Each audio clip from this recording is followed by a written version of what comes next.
Hello, just doing a quick video on my AR9 build. It's going to be a pistol. So just going to do the step-by-step process from start to finish. This is an Angstead Arms matched upper and lower receiver. So the first thing we're going to do is we're just going to jump right into it. The first thing I'm going to install here is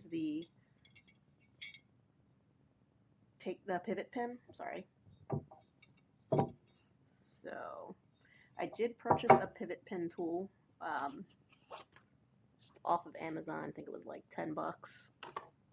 It's this guy right here. So I've never used one of these before. I've had one build prior to this, and the last time the spring and detent went flying because it is under pressure when you install it. So hopefully this makes my life a whole lot easier. All right, so let me take that off.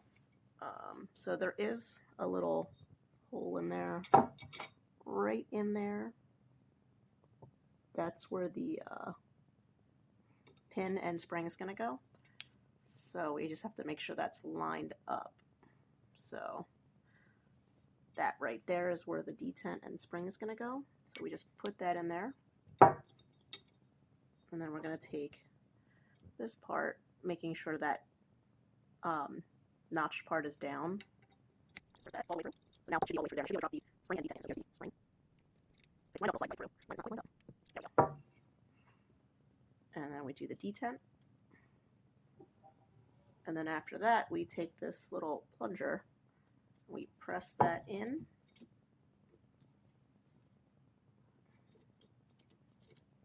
Until the detent goes. And then we rotate this whole thing. It's a little difficult. Just gotta get it just right.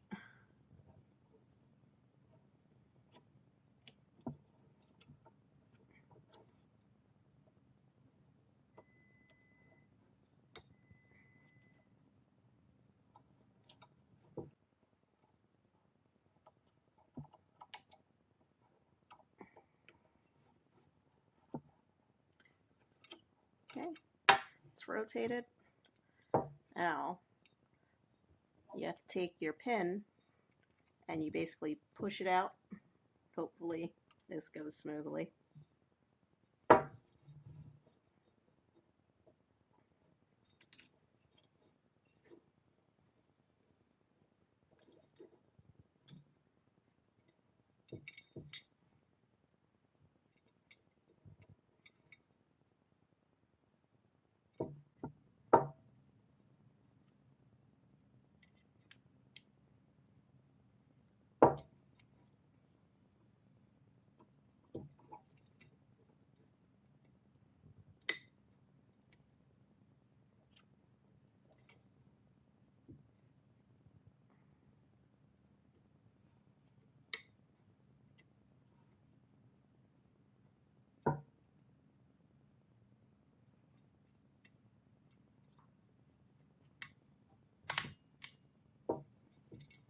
Alright, so it seems a little tough, but it did click in. Take this plunger out, and there you go. Did not go flying. So if you can see that,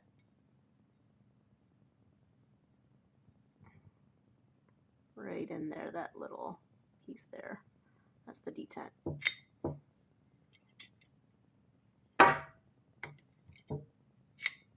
So that's the pivot pin installation.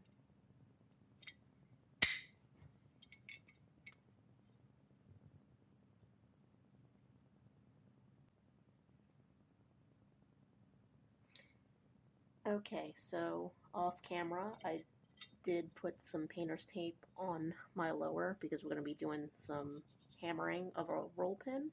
So I didn't want to ruin the finish of my freshly Cerakoted lower. Alright, so we're going to be doing the bolt catch. So I have the bolt catch, Cerakoted in purple. I have the detent,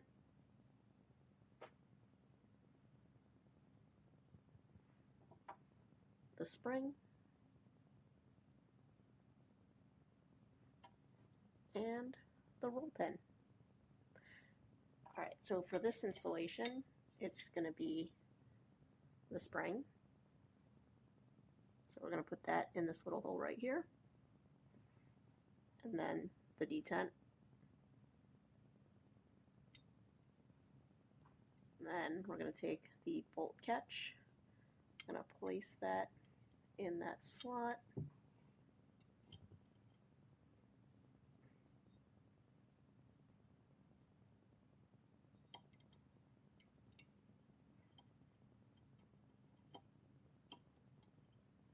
And because mine's a AR9, I have this nice little lever here. This bolt catch actually kind of fits into this little notch.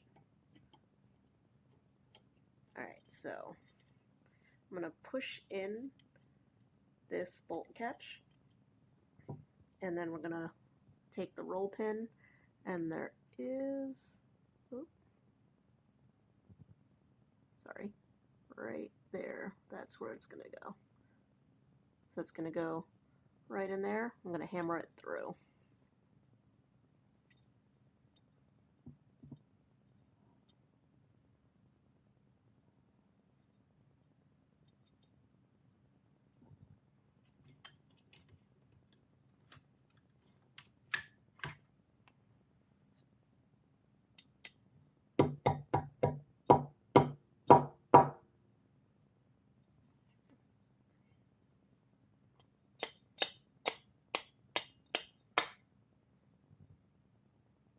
Did use the rubber end of my mallet just to make sure I don't ruin my finish.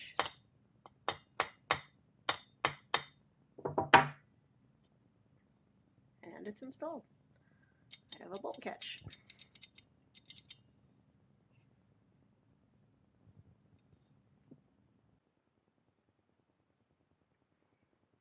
Okay, so next step is I'm going to install the trigger. So the trigger that I have is a Trigger Tech trigger. It's the Battle Arms Development edition, and you can see it's kind of got the logo there. This is an adjustable, it's a 2.5 to 5 pound trigger.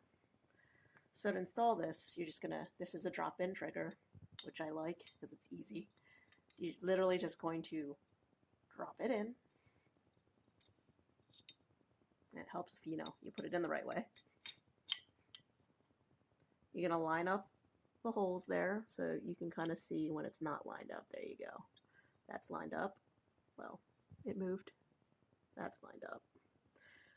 So what I'm gonna do is I'm going to put it down for a sec. I'm gonna install the selector switch at the same time. So in order to install this, you have to, this is a ambi trigger. So I'm going to unscrew one side.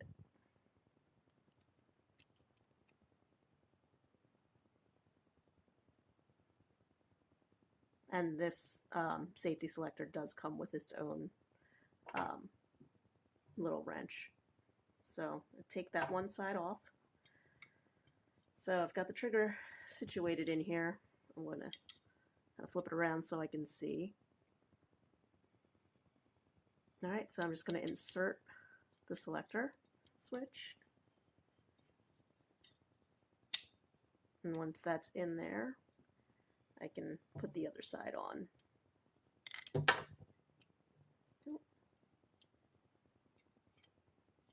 Oh, and I forgot to mention that mine actually is a 45 or a 90 degree safety selector, so it just depends on which side you choose. I'm choosing the 90 because mine is set up as a 90 degree.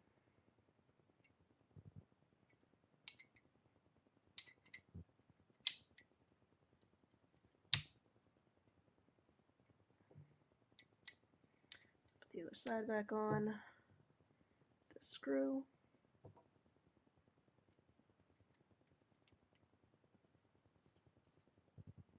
Screw that in.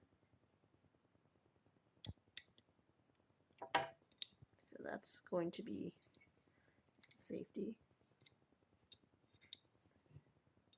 Alright, so first thing I'm going to do is like I said, install the trigger. So that, I'm just gonna, I don't have a bench right now, so I'm just gonna take a roll of tape just to save my table again. I'm gonna line up these holes. And I'm not gonna tape it up because I'm gonna pound straight down. All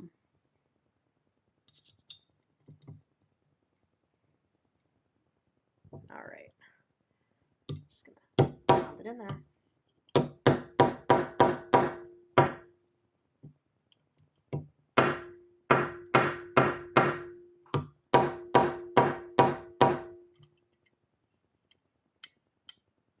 Make sure my holes are lined up. I don't think they're lined up because it's not going in. Line them up again. There we go. Rubber side. All right, so now my trigger is installed. You don't really, you really shouldn't dry fire a trigger before it's assembled. So I'm gonna leave it like that.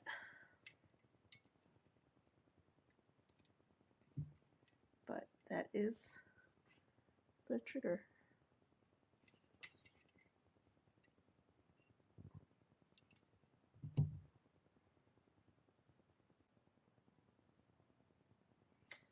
Okay, so the next thing I will be installing is the grip. I actually chose it's the Battle Arms Development Group grip. I like this one because you can kind of change the angle depending on how you like it, how it's comfortable. So to install this, you actually have to do a couple things kind of at the same time. So we're going to do the safety selector switch, the spring and detent installation at this point. So first thing we're going to do to install it is going to find the little hole there, this guy right there. That's where the detent is going to go, and it's going to go in sharp end in first. So just drop that in there. So the detent is there. Then we're going to take, it is two pieces, this grip, so I'm going to take the top end and see that little hole there. Spring is going to go there. And then we're just going to match it up. Make sure the spring goes in with the detent. Just push straight in. So that's flush. And then we're going to do the grip. So I'm going to put the grip angle right about there for now. And then we drop, there's a little washer included with this screw for the grip.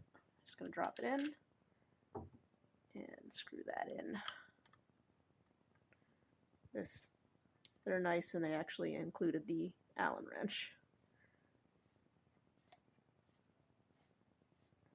Screw that in.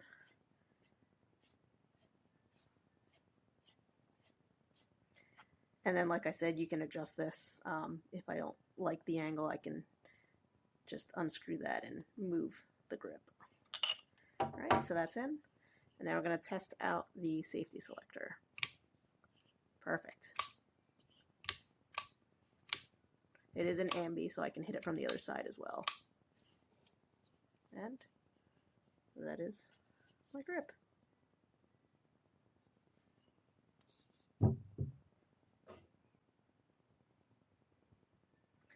And I can kind of do a quick function check. So as you can see, it is set to safe, and it's not letting me pull the trigger. If I set that to fire, there you go. Back safe. Good to go.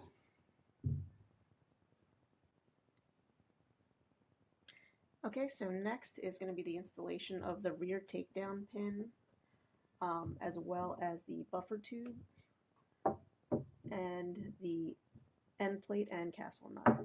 So first I'm going to start off with the takedown pin. I'm just going to insert it where it should go. You'll notice there's a little groove there, and that's where the detent and spring, which is going to be installed next, is going to go. So there's the detent and spring. So what we're going to do is we're going to drop the detent in that little hole there, and then spring. All right, so that's there. And you can kind of tell it's in the right place. You rotate the takedown pin a little bit, you'll see it won't actually move from the groove. You'll hear a click if you're holding down the spring. All right, so next we're going to take, well, I have the Aero Precision buffer tube. This is, it's been Cerakoted, obviously. And then I'm also installing the Strike Industries Enhanced Castle Nut and Extended End Plate. So that's what that looks like. It's nice because it's got 3 QD points. So first thing is I'm going to take the castle nut and just screw it right onto the buffer tube. And we're going to go all the way down to give us some space.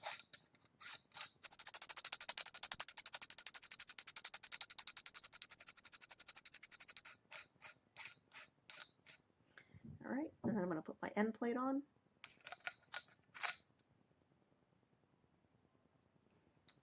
And then we're just going to start screwing this in to the actual lower receiver. It gets a little difficult because the spring gets in the way once you get a little lower. So we're just going to screw this on. And we can fix the orientation once we get it down a little lower.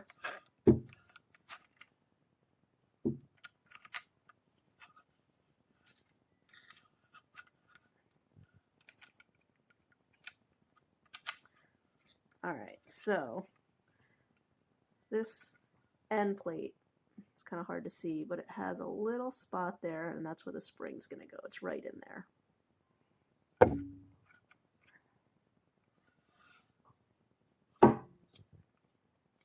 Match that up. All right, so we actually have to put the detent and spring for the buffer tube. So you're going to drop the spring in there, and then the detent. So we're going to screw this in until we get to the one side of the detent.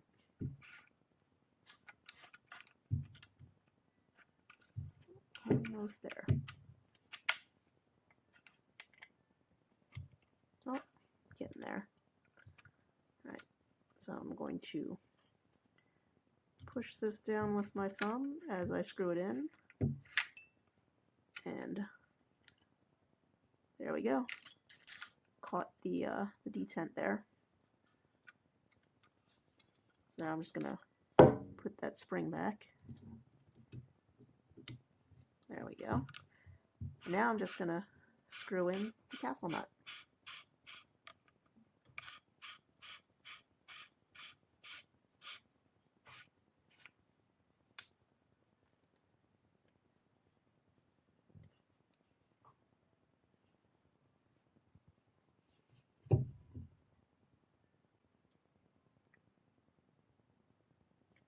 Alright, so next I'm actually going to take my spanner tool and I'm going to tighten up my castle nut. Alright, so looks like it's not moving too much more.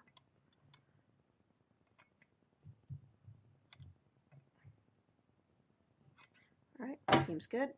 Alright, and then this particular castle nut comes with a lock screw. So there's one on each side here. So I'm just gonna pop that in. Now most of these don't have this this lock screw. This one in particular does. So I'm gonna start screwing that in a little bit. And it does come with its own Allen key. It's the set screw right in there. See it sticking out a little bit with the blue Loctite.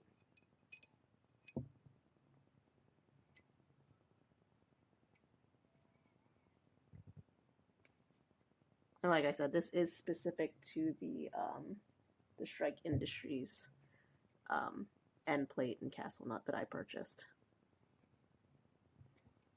There's one on that side, and there's also one on the other side. So it's same thing, just drop it in, screw it in a little bit before I can use the Allen key.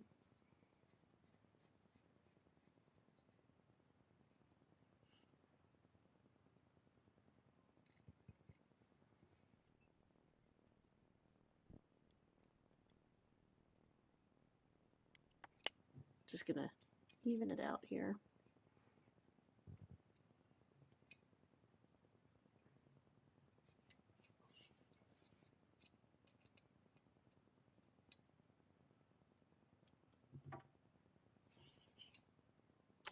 Okay, that's in. Next, I'm going to install the buffer and the buffer spring. So that looks like this. The buffer's already inserted into the spring here. So we're just going to start inserting the spring into the buffer tube. Just feed that in there.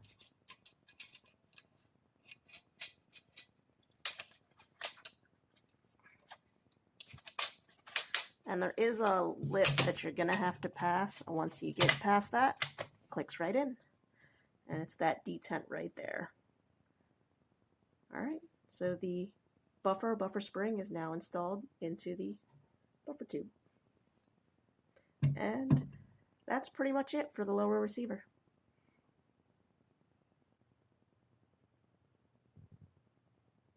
Just the final view of the completed lower receiver.